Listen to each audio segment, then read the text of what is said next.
Hello everyone, welcome to a online solution. मैं हूं अशफाक।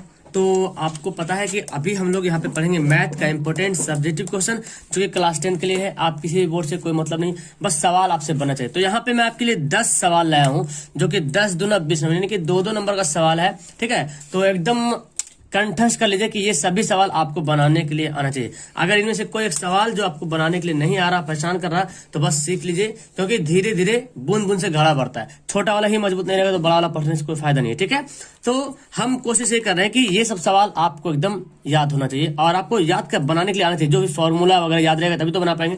तो चलिए स्टार्ट करते हैं। वीडियो को शुरू से लेकर आखिर तक देखिएगा। और आप अगर देख रहे हैं बाद में ना, तो वीडियो पहले रोक लीजिए, क्वेश्चन देख लीजिए, वीडियो रोक लीजिए और पहले बनाइए। अब बना कर फिर वीडियो चालू करते देखिए क्या आप बना रहे हैं आप। ठीक है, और लास्ट में मुझे कमेंट करें कि 10 में से कितना सही बनाए। अगर 10 में से 10 बनाते तो 20 नंबर आपका मिलेगा।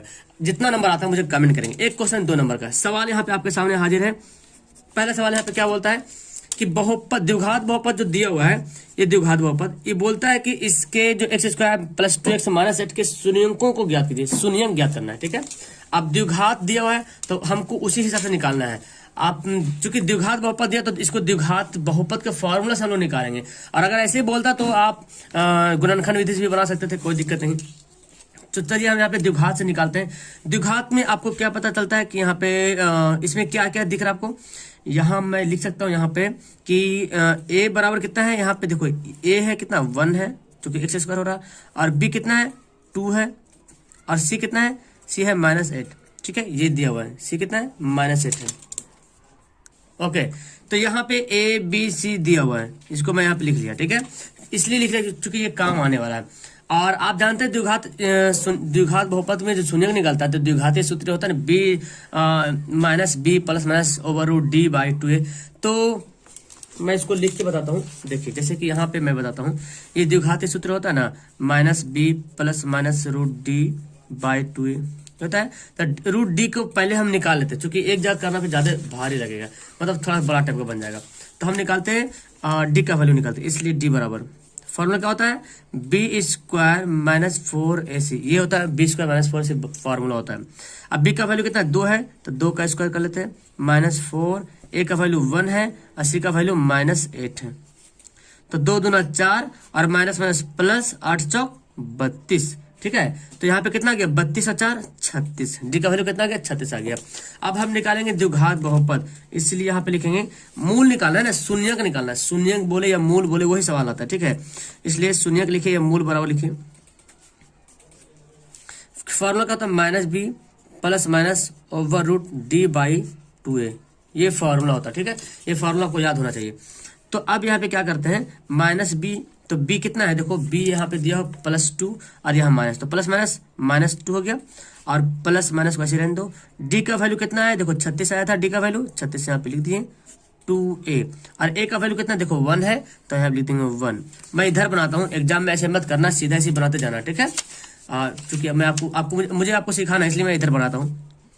चलिए, तो यहाँ पे आपको क्या पता चल रहा, x बराबर यहाँ पे क्या दिख रहा, x बराबर देखो -2 अब प्लस माइनस 36 का वर्गमूल आपको पता है 9 होता है, 6 होता है, 6 6 36 होता है, और यहाँ पे कितना है 2 1 2 हो गया। अब यहाँ पे 2 शून्यक निकलेगा। पॉजिटिव अगर लेते हैं तो क्या हो जाएगा -2, और पॉजिटिव यानी कि ये प्लस माइनस में लेना हमको। ये तो ये पहले प्लस वाला लिया, तो प्लस वाला लिया तो +6 लिखेंगे बाई 2, तो कितना होगा 4/2 यानी कि 2 आ गया, 4/2 यानी कि 2 आ गया। और अगर माइनस लेते हैं हम तो क्या होगा -2, और ये 6 भी हो जाएगा माइनस में बाई 2, तो -8/2 यानी कि -4। ठीक है, इसलिए शून्य बराबर 2 -4। ठीक है, इसका ये आंसर हो गया। ओके, तो ये इसका आंसर हो गया शून्य। आपका यहाँ पे कुछ भी सवाल दे सकता है, यहाँ पे कुछ भी चेंज रह सकता है, लेकिन तरीका यही बनाने का है। ठीक है, चलिए अगला सवाल पढ़ते हैं। अगला सवाल देखिए यहाँ पे क्या बोला, बहुत बड़ा सवाल आता है कि सिद्ध कीजिए कि 3 + √5 जो है एक अपरिमेय संख्या है। अपरिमेय संख्या के लिए मैं बहुत अच्छे तरीके से वीडियो पे बना चुका हूँ बहुत बार। तो एक आता है √2 वाला, √3 वाला आता है। चलिए तो पहले इसको देखते हैं, ये कितना हल्का सवाल है कि इसको सिद्ध करना कि अपरिमेय संख्या है या नहीं, सिद्ध करना है। तो चलिए क्या लिखते हैं यहाँ पे, पहले लिखते हैं माना कि 3 + √5 एक परिमेय संख्याएं। ये क्या हमको मान लेना है, जो भी बोलेगा ना हमको उसको उल्टा मान लेंगे। तो उल्टा मान लिए हम, तो संख्या जब है तो लिखेंगे इसलिए 3 + √5। अगर परिमेय संख्या है तो p/q के रूप में तो रहेगा, क्योंकि परिमेय संख्या p/q के रूप में होता है। यहाँ पे हम लिख सकते हैं जहां q जो है 0 के बराबर नहीं होना चाहिए, q ≠ 0, यानी कि अगर q 0 के बराबर होता है, कोई संख्या परिमेय संख्या है जैसे 1/0, तो कभी परिमेय संख्या नहीं हो सकता, ठीक है। 1/0 कभी नहीं होता है, ठीक है। अगर 1/0 होगा तो परिमेय संख्या नहीं होगा। तो यहाँ बोला जा रहा है अगर ये परिमेय संख्या है तो q जो 0 के बराबर नहीं होना चाहिए, ठीक है। यहाँ पे मैं ऐसे लिख दूँ। अब यहाँ पे देखिए जब परिमेय, यहाँ पे क्या करना है, इसको वर्ग वगैरह मत कीजिएगा यहाँ पे, ऐसे नहीं कि स्क्वायर कर दीजिएगा, वर्ग कर दीजिएगा, ऐसे नहीं, कुछ नहीं करना, ठीक है।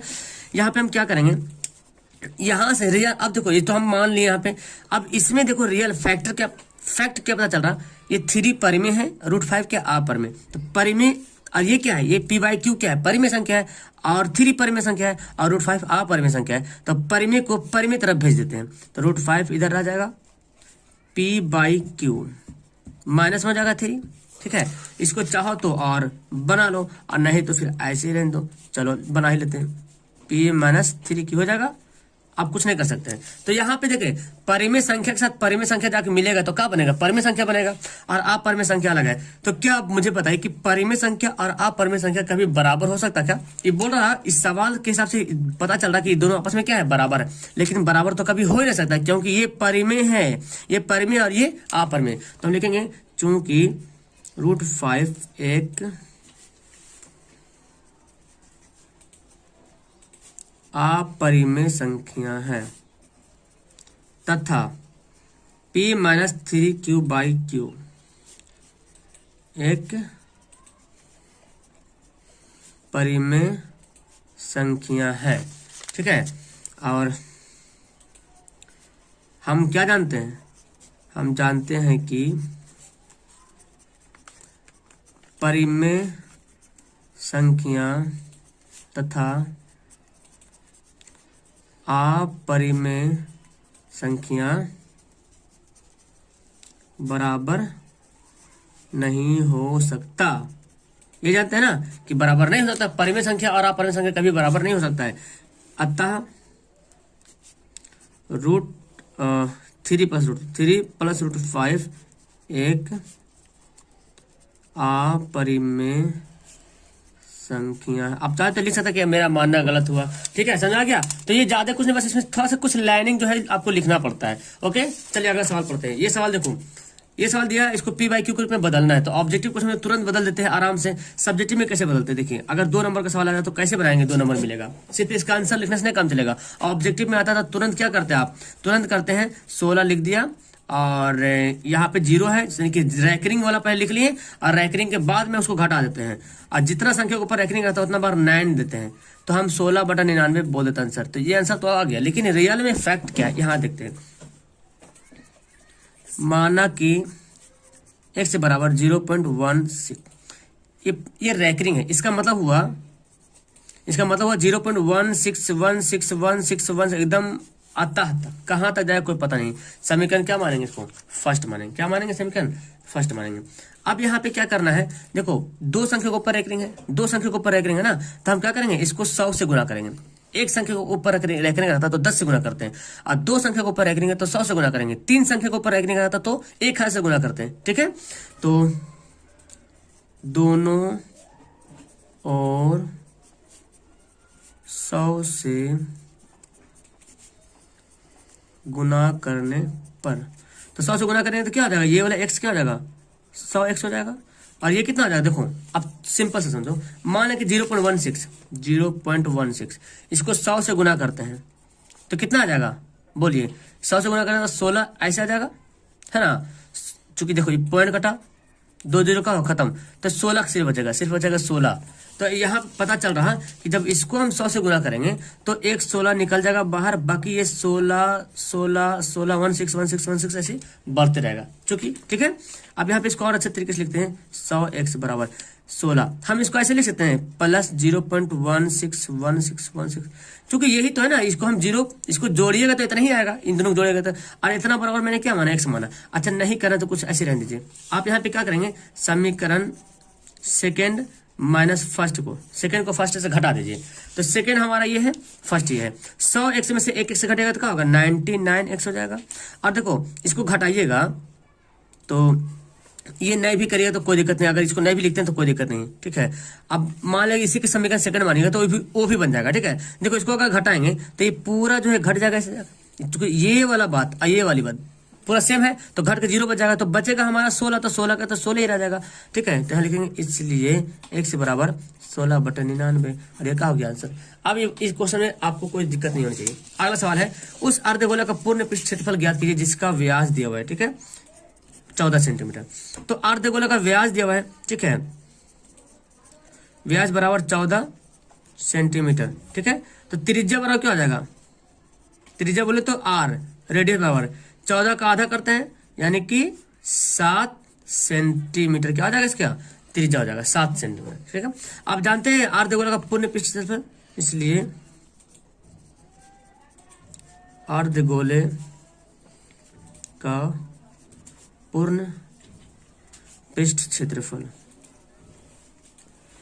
तो गोला का वक्र पृष्ठ क्षेत्रफल जाते हैं 4πr² होता है। ये अर्धगोला ना, अर्धगोला का क्या होता है 2πr², इसका हो जाएगा 3πr², क्योंकि यह है अर्धगोला का पूर्ण पृष्ठ क्षेत्रफल। और अगर बोलता अर्धगोला का वक्र बोलता तो आपको क्या करना पड़ता है, सिर्फ 2πr² करना पड़ता है, सिर्फ 2πr², क्योंकि गोला का क्या होता है, गोला का होता है 4πr², तो इसको आधा करेंगे तो हो जाएगा आधा 2πr²। लेकिन जब गोला को जब आधा किए तो ये वाला भाग तो हम जोड़ लिए, लेकिन ये वाला भाग ये हमको जोड़ना पड़ेगा। ये क्या है, वृत्त है, तो वृत्त के लिए πr², तो 2πr² में एक πr² जोड़ेंगे तो 3πr², इसका ये फॉर्मूला होता है।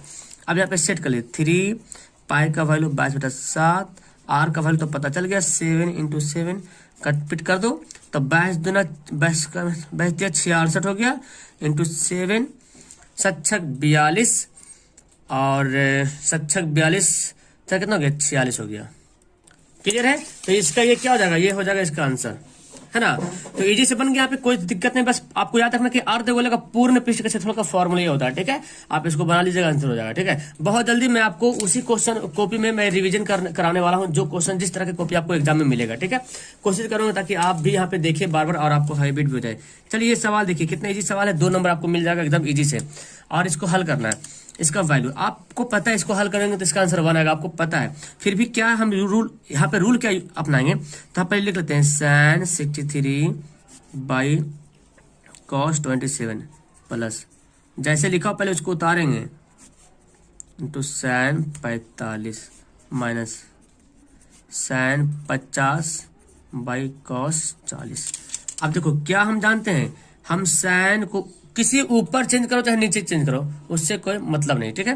तो हम ऊपर ही चेंज करते बेहतर होगा। sin 90 -27 लिख सकते हैं, क्योंकि 90 में से 27 घटेगा तो 63 बचेगा, कोई दिक्कत नहीं। और नीचे को कुछ नहीं करना है, यानी कि किसी एक ही को चेंज करना है, ठीक है।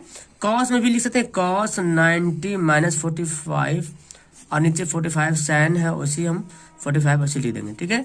ऊपर भी करेंगे sin 90 -40 लिख सकते हैं, और नीचे भी चाहे तो नीचे भी चेंज कर सकते हैं, कोई दिक्कत नहीं, नीचे चेंज करो चाहे ऊपर चेंज करो। तो देखो sin 90 - थीटा क्या होता है, cos थीटा होता है, और थीटा कितना है 27 है, और नीचे cos थीटा, ठीक है।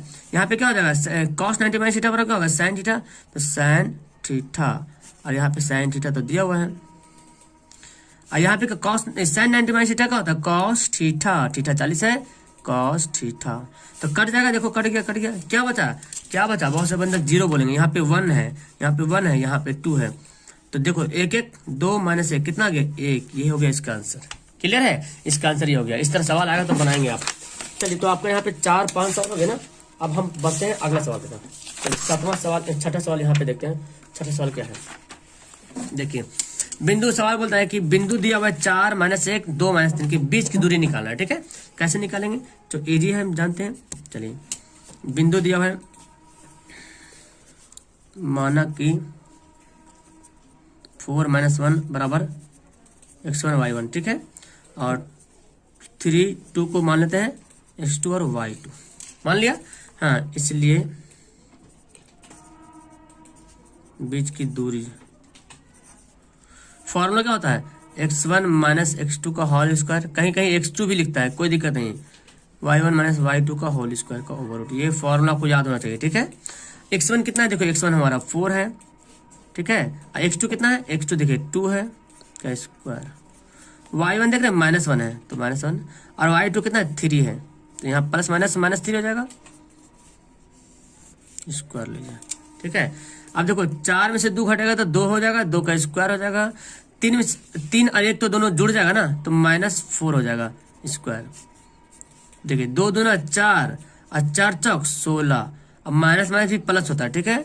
तो 16 4 कितना हो गया, 16 4 हो गया 20, और 20 को मैं ऐसे लिख सकता हूँ 2√5 सेंटीमीटर हो गया आंसर। क्योंकि 2 अंदर से बाहर निकला तो 2 दूना 4 4 पे 20 होता है ना, 20 को तोड़ेंगे फैक्टर करेंगे तो इतना आ जाएगा, ठीक है। ये हमारा सवाल का आंसर हो गया, समझ में आ रहा।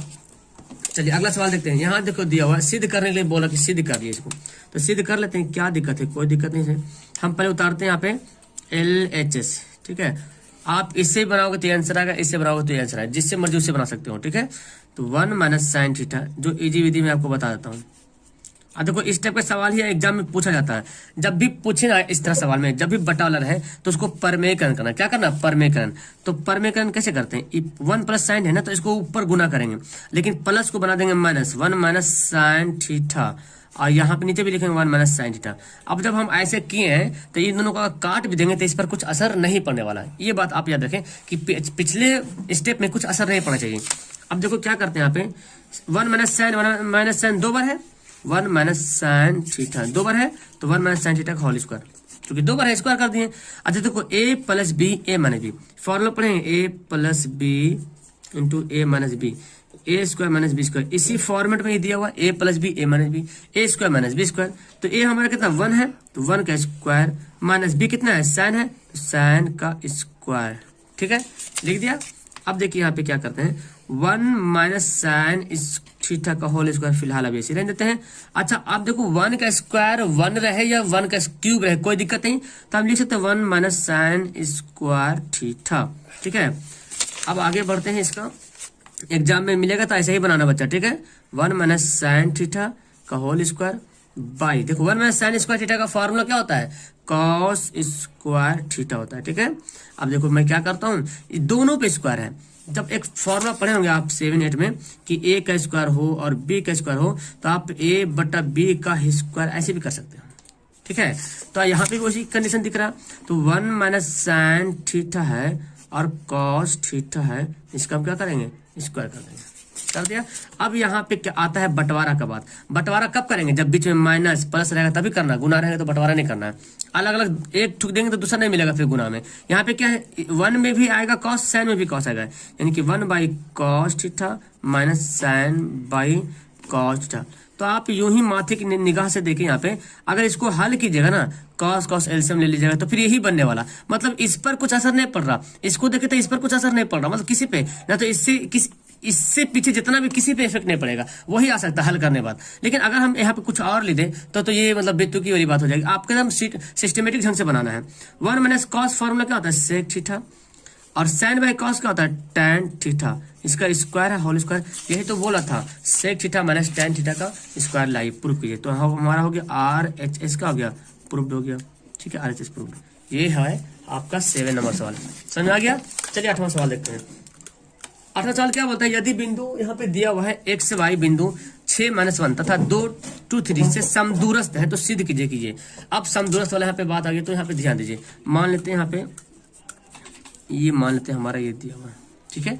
ये मान लिया मैंने, आपका P मान लिया, यहाँ पे A, यहाँ x, हाँ चलो A भी कुछ मान लो, चलो A है, यहाँ पे B है। ये बिंदु दिया हुआ, कहाँ से, यहाँ से बिंदु x y 6-1 2-3 से समदूरस्थ है। कौन, ये वाला समदूरस्थ है इन दोनों से, यानी कि इसको लिखेंगे x y यहाँ पे लिखेंगे, और बिंदु A इसको मान लिया 6-1 और इसको माना 2-3, ठीक है, हो गया। समदूरस्थ का मतलब होता है कि इन दोनों के बीच की दूरी बराबर होनी चाहिए, इसको बोलते हैं समदूरस्थ। ओके, तो आप इसको 2 तरीके से बना सकते हैं।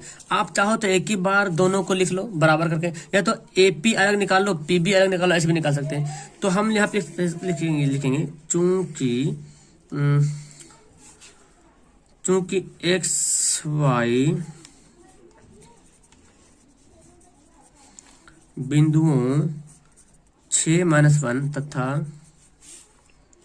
2 3 से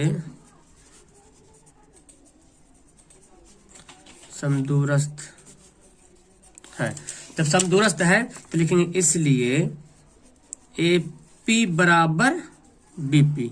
AP और BP आपस में क्या होना चाहिए, बराबर होना चाहिए। तो AP क्या है, AP क्या है, AP के बीच की दूरी है। तो AP कैसे निकालेंगे, देखो x1 माइनस x2 का whole square, y1 minus y2 का होल स्क्वायर। आप इधर से इधर बढ़ सकते हैं, लेकिन आपका माइनस प्लस में मिस्टेक हो जाएगा। तो जब भी जिधर x दिया रहा है ना उधर ही बढ़ेंगे, जिधर x y रहेगा उधर ही से हम बढ़ेंगे, उधर ही से चाल चलेंगे। तो x में से इसको घटाएंगे, फिर y में से इसको घटाएंगे, फिर इधर PB में x में से इसको y में से इसको, ठीक है। तो यहाँ पे लिखते हैं AP क्या लिखेंगे, x माइनस 6 का whole square plus y minus 2, तो यहाँ पे -1 है ना, -1 प्लस y1 माइनस y2 होता है ना होल स्क्वायर, क्योंकि क्या होगा ओवर रूट, ठीक है। यहाँ BP है तो BP लिखेंगे x से -2 का स्क्वायर प्लस y माइनस 3 का स्क्वायर। यहाँ पे क्या हो जाएगा, इसका ओवर रूट हो जाएगा। इतना करने जब आ जाएगा तो आप आराम से इन दोनों को अलग अलग निकालिए, दोनों को ये कर लीजिए। आपका जो करने का होता है ना यहाँ पे, अब देखो यहाँ पे क्या करेंगे। सबसे बड़ी बात यहाँ पे जो है हमको करना ये पड़ेगा कि इन दोनों को आप चाहो तो दोनों तरफ रूट है तो दोनों तरफ रूट को हटा ही दो, है ना। दोनों तरफ रूट है ना तो दोनों तरफ से रूट को हटा देते हैं, हट गया यहाँ पे रूट। तो अब यहाँ पे क्या बचा, a माइनस बी का whole square, a plus b का होल स्क्वायर, दोनों को तोड़िए। तो a square plus b square minus 2ab। फिर यहाँ पे करेंगे a square plus b square, देखो b हमारा 1 है, 2ab। क्लियर है। यहाँ पे भी करेंगे तो a square plus b square minus 2ab, और यहाँ भी करेंगे a square plus b square minus 2ab, ठीक है। हमको लाना क्या, हमको लाना ये इक्वेशन बनेगा ना, ये आंसर आ जाएगा हमारा, सिद्ध करना, सिद्ध हो जाएगा। चलिए तो हम क्या करते हैं यहाँ पे देखिए, तो देखो दोनों तरफ एक्स स्क्वायर इधर भी, एक्स स्क्वायर इधर भी, हम इसको काट सकते हैं, इस पेन से नहीं काटते हैं, थोड़ा सा अच्छा से काटते हैं, इसको काट दिए। वाई स्क्वायर यहाँ प्लस में, ये वाई स्क्वायर माइनस में। आप बोलेंगे सर क्यों काटे, क्यों इसलिए काटे क्योंकि ये भी प्लस में, अब बराबर की साइड ये भी प्लस में, जब इसको इधर लाइएगा तो माइनस तो बन ही जाएगा। तो हम बाद में क्यों, पहले ही काट देते हैं। क्या बचेगा, 6 छक 36, 6 दूना 12x, ये कितना बचेगा 1 हमारा है, और 2y हो जाएगा। यहाँ पे क्या हो जाएगा, 2 दूना 4 माइनस 4x प्लस 3 3 9 माइनस 3 दूना 6y, ठीक है। हाँ अब क्या करते हैं, एक्स वाई को एक तरफ करते हैं, बिना एक्स वाई को उधर करते हैं, मतलब 4 को एक तरफ, 4 को एक तरफ। तो -12 है, ऐसे ही रहने देते हैं। 2y को हम ऐसे ही रहने देते हैं। इस 4x को इधर लाते हैं तो 4x इधर हो जाएगा प्लस में, चूंकि माइनस में आके क्या बनेगा, प्लस बनेगा। 6y माइनस आके क्या बनेगा, प्लस बनेगा 6y। अब इधर क्या है, इधर हमको लाना है, तो पहले इधर जो है ना लिखा हुआ है इसको ऐसे ही लिख देते हैं। अब इधर से जाएगा इन लोग, 34 बनेगा माइनस में, 36 बनेगा माइनस में, और 1 बन जाएगा माइनस में। तो यहाँ पे देख लीजिए क्या है, 12x में से 4x घट जाएगा तो -8x हो जाएगा, और 6 2 8y हो जाएगा, ठीक है। और यहाँ देखिए 9 4 13, 13 माइनस 37 घटा लीजिए यहाँ पे 8 कॉमन ले लो। अच्छा लाना क्या है, x से माइनस y लाना है, x से माइनस y लाना है, ये ध्यान दो। तो अगर हम कॉमन लेते हैं, देखो माइनस को भी कॉमन लेते हैं, क्या करते हैं -8 भी कॉमन लेते हैं। तो जब माइनस कॉमन लेंगे तो x से तो प्लस बन जाएगा और y क्या बन जाएगा माइनस। क्यों, क्योंकि देखो जब इसको हल करो तो ये आएगा minus plus minus, minus minus plus आ गया ना। इसको घटाएगा कितना आएगा, 7 में से 3 घटेगा तो 4, और 2 में से घटेगा, 3 में से घटेगा तो 2 हो जाएगा। अब क्या करो, देखो x से माइनस y बराबर, अच्छा -24 बचेगा, तो दोनों तरफ माइनस का होता कट जाता है, 8 3 24 कितना आ गया 3। यही तो लाने के लिए बोल रहा था, आ गया ना।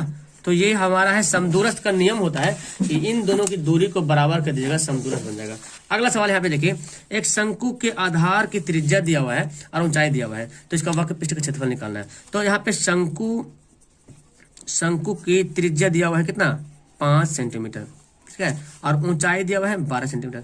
तो शंकु का वक्र पृष्ठ का क्षेत्रफल आपको पता क्या होता है, पाई आर एल होता है, पाई आर एल। तो एल हमको निकालना पड़ेगा, तो इसलिए एल ने कैसे निकालेंगे, एल का एल क्या है, तिर्यक ऊंचाई।